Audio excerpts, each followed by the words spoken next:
Hi everyone, welcome to my channel. My name is Star, Master of Scary Stories, and I'm here today to tell you about the very scary Slenderman.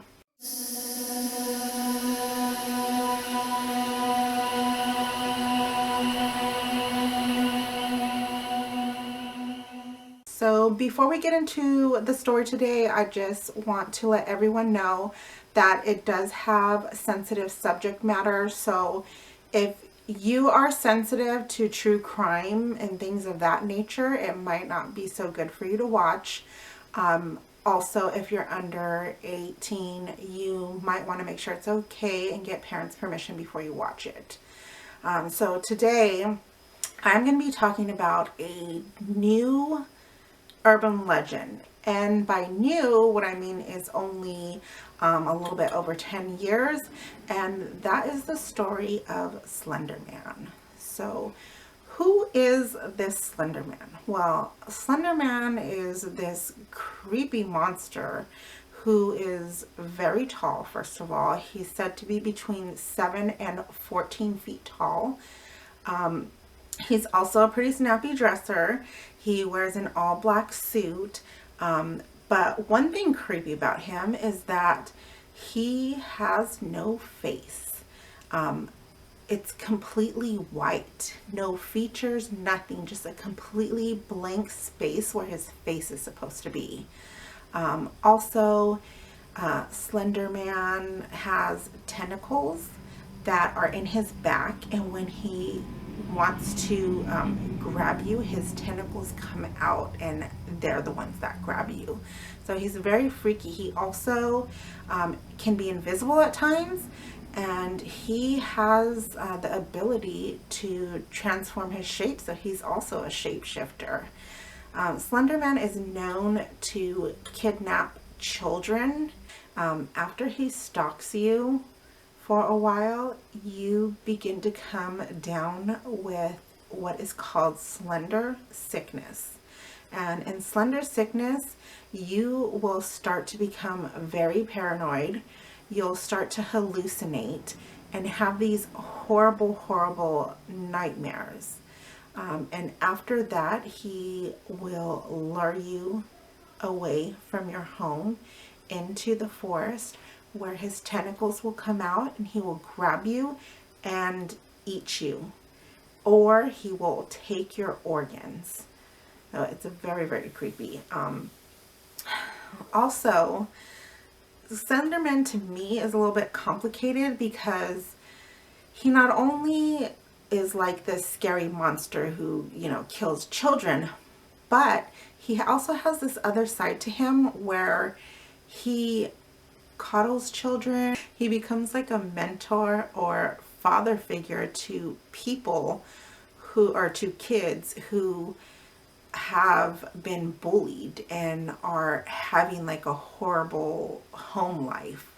So there's that other side to him that's kind of a little bit endearing to some, and it's a little strange. With those people, what happens is they can become his proxies. And what proxy is basically, it's a person that kills for him. Okay, so they have to do something to get into his good graces, and once they become his proxy, it's kind of like a minion. So you may be asking yourself, where does Slenderman come from? I mean, where was he created? Well, Slenderman was actually created by a man named Eric Knudsen on a forum called Something Awful in 2009. So Eric, whose screen name was Victor Surge, came upon a post. So basically what it was a call to all Photoshoppers to create this supernatural character.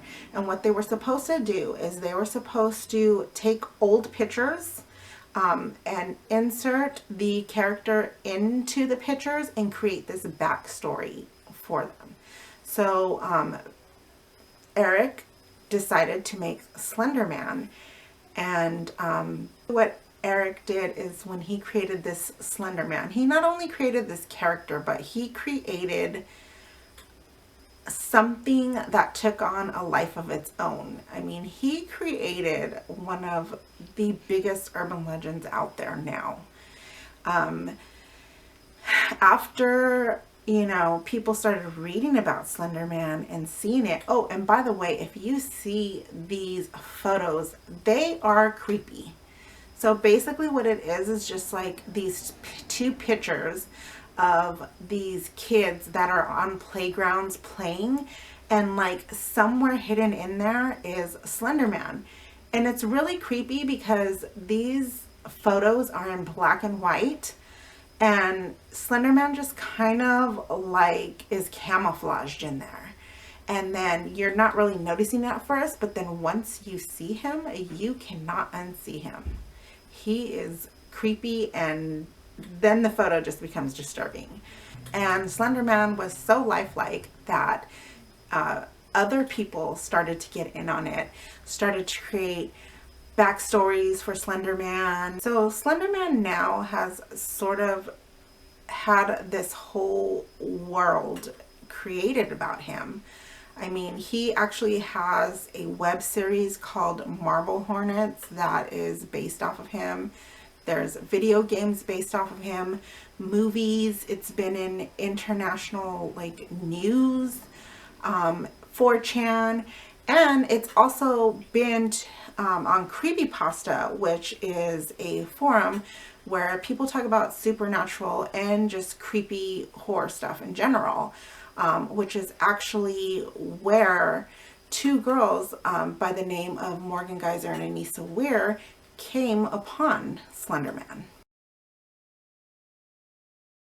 So this story is of Payton Leutner, and it takes place in Waukesha, Wisconsin in 2014. Basically what happened is these two girls, Morgan and Anissa, came upon Slenderman and sort of became obsessed with him. For some reason, they just related to him. They wanted to become one of his proxies, which is, if you remember, is a person who basically does his dirty work and kills for him. So it is Morgan's 12th birthday, and Morgan decides that she is going to have a slumber party with two of her closest friends, one being Payton, which they call Bella, and the other one being Anissa. So, they get together on her birthday and they decide to go to Skateland, and they, go skating for a while, have this great time. And just like wonderful kids, 12-year-olds would normally do. But little did Payton know that Morgan and Anissa this whole time were plotting to kill her. And the reason why they wanted to do this is because they thought this was a way that they could become proxies for Slenderman.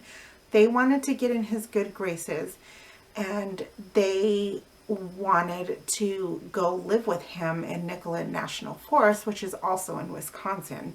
They believed that's where he had his mansion and where him and all the other creepypastas stayed, and they wanted to be with them.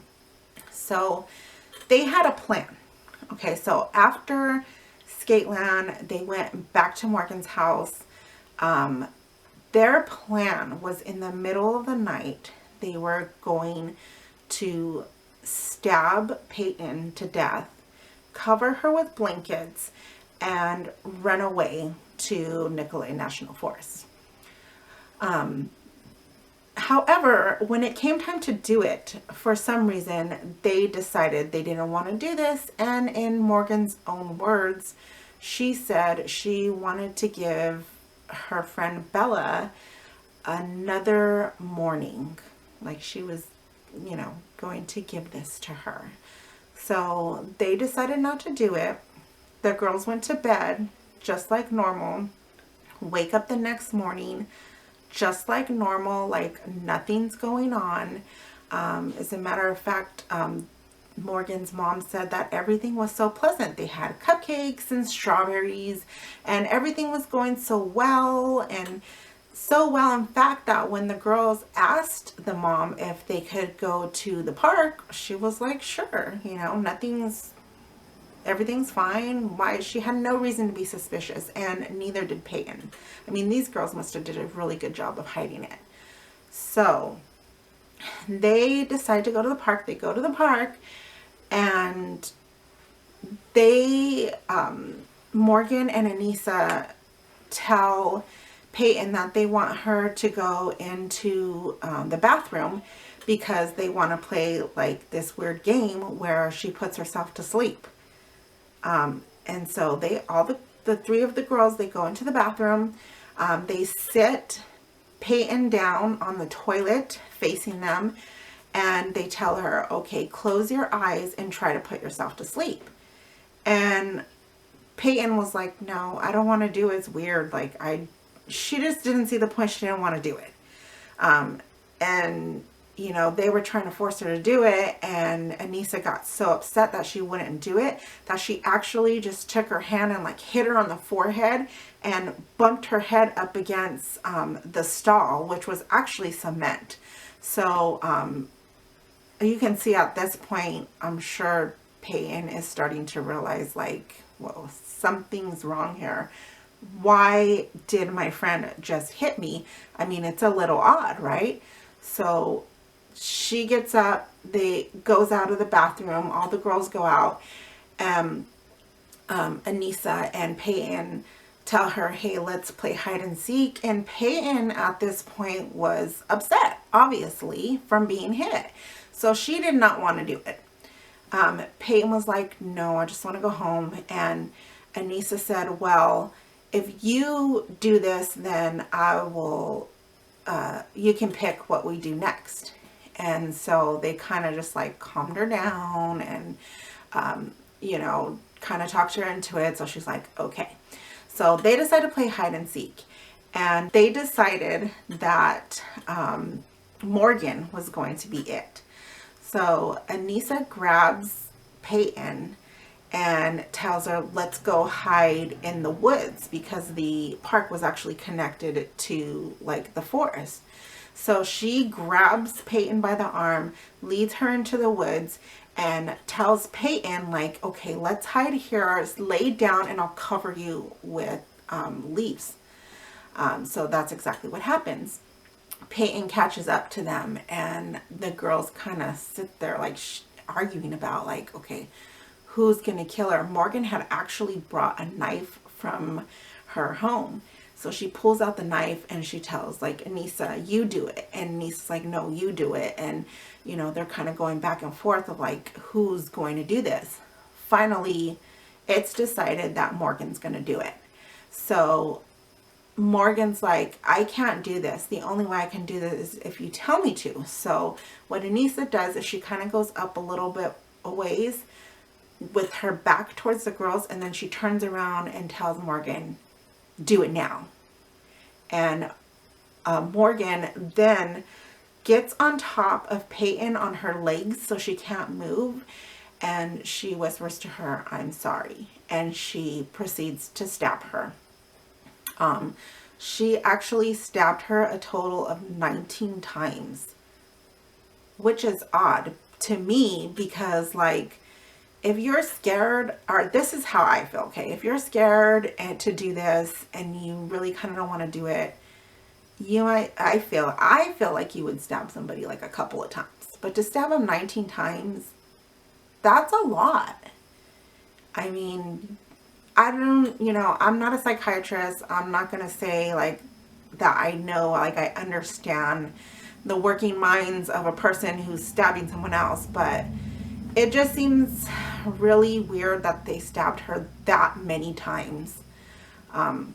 So anyways, she stabs her.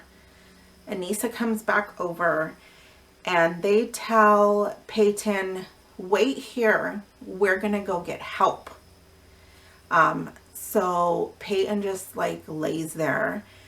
Morgan and Anissa, instead of going to get help, they start walking. they're actually planning to walk to Nicollet National Forest, which is about 4 miles away in a car. So, I mean, it's a very long ways that they're planning to walk to go get to Slenderman. So they just leave her there. No help, nothing.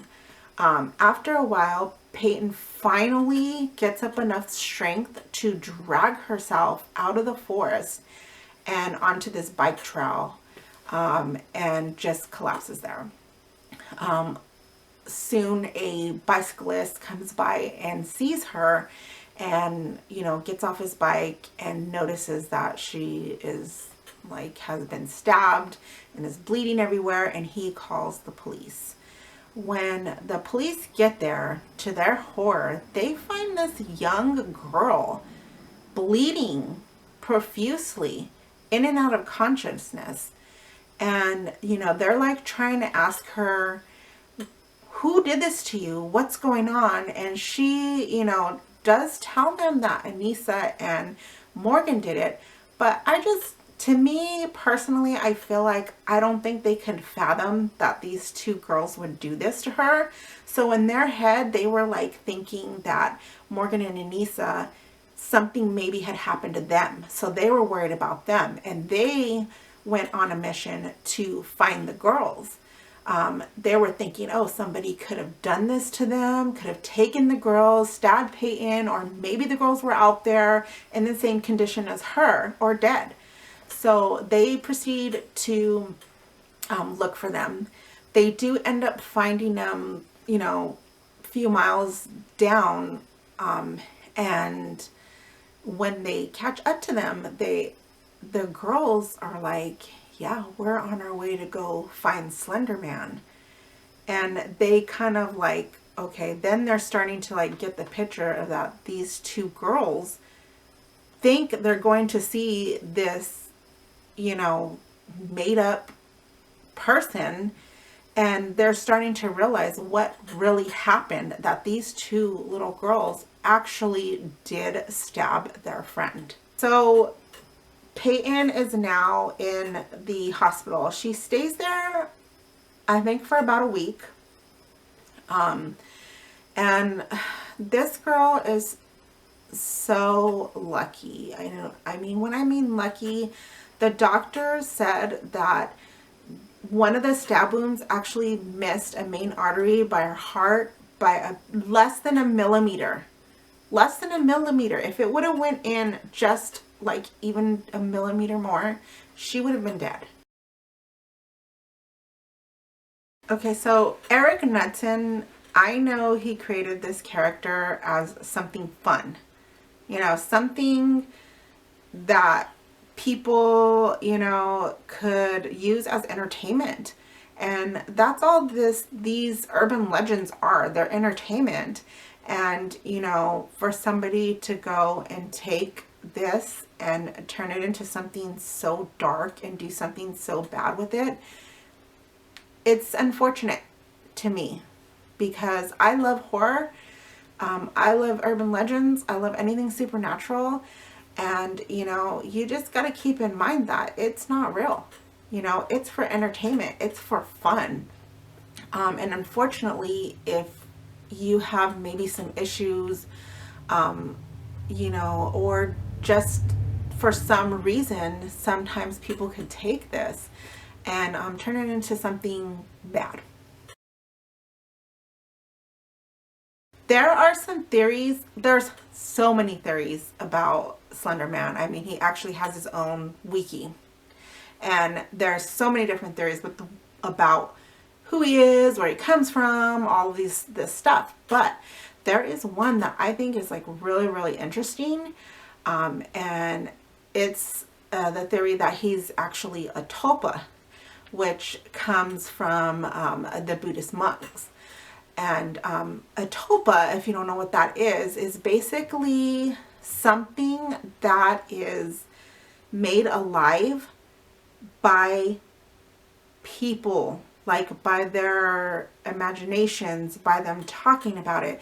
Basically, people coming together and like in masses. So it's not just one person who's going to be like, oh, I believe in this, and then it comes alive. No, it has to be like mass people coming together to talk about this thing, making stories about it, making it real. And over time, it actually develops into something real, which I find is interesting because that's what happened here in this case.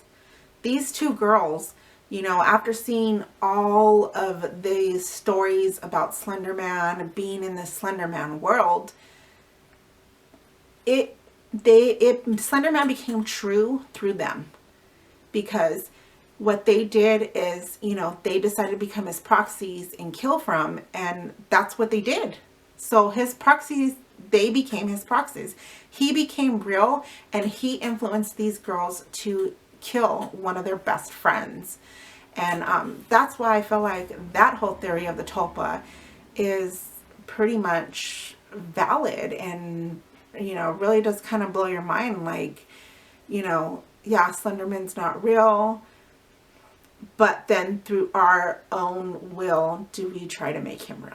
So I just want to remind everybody to please subscribe to my channel and hit the notification bell, so that way you can know when I drop a new video. Also, please give this video a thumbs up, a like, and please share, because I do love sharing these stories. And please comment down below if you have any kind of like creepy urban legends or any supernatural stuff that you want me to look into. I'd be happy to do it. So please comment below. Thank you and have a nice day.